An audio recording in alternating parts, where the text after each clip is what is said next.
We all know that we're supposed to eat well when we're pregnant.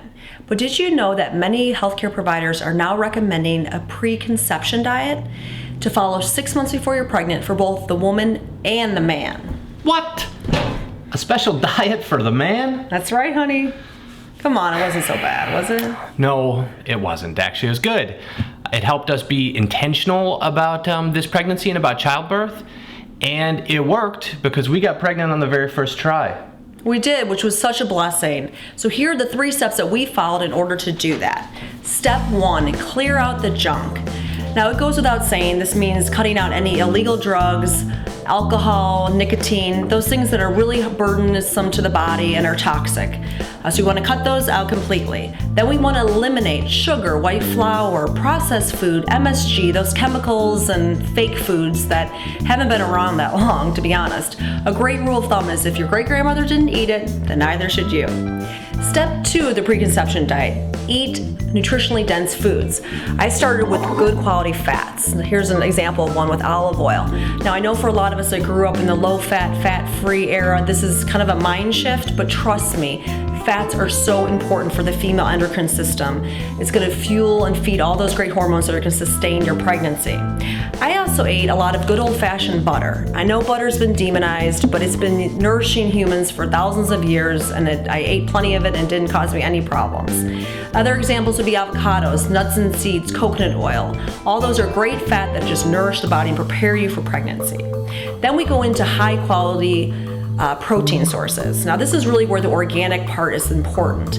Now I know ideally we'd all eat organic all the time, but it's expensive. So if you can focus just on your protein sources being organic, that's the most important, because that's where they use the most hormones and pesticides and things that we don't need. So this would include wild fish versus farm-raised fish, your poultry, grass-fed meat if you can find it.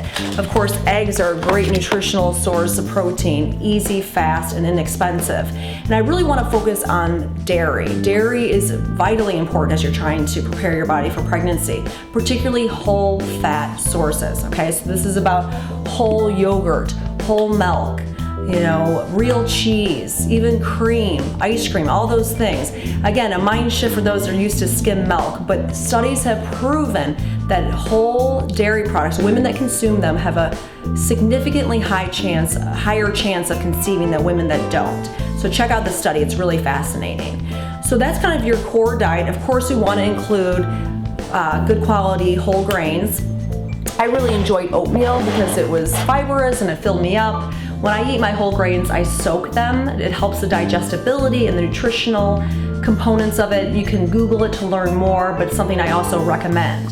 So this is your baseline diet. You want to fill it in with organic, if you can, fruits and vegetables. The more the merrier. My husband and I would make huge salads, we'd make vegetable soups, and we just really enjoyed those foods because again, they're so great for your bodies. So step 3 of the preconception diet is to use smart supplements.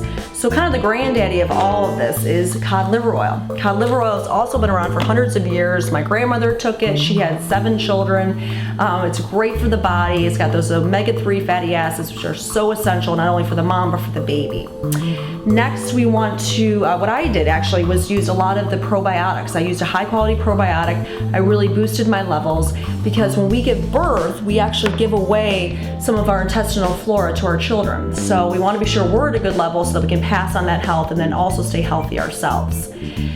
One of the nutrients that you always hear about, particularly in your first trimester, is folic acid. So if you can start loading your body with those B vitamins before you try to get pregnant, even better. The problem for me was with most vitamin Bs that I took, I would end up peeing them out. I could tell because my pee was literally neon yellow. So I didn't really feel like I was getting those nutrients. So I found a source, again, it's a natural source, it's yeast flakes, and these are loaded with B vitamins, and yet when I would take them, my urine was unaffected. So I felt really confident that I was absorbing those B nutrients and really preparing my body again for that whole pregnancy process. And then the last thing is, some doctors now are even recommending that we start our prenatal 6 months before we get pregnant.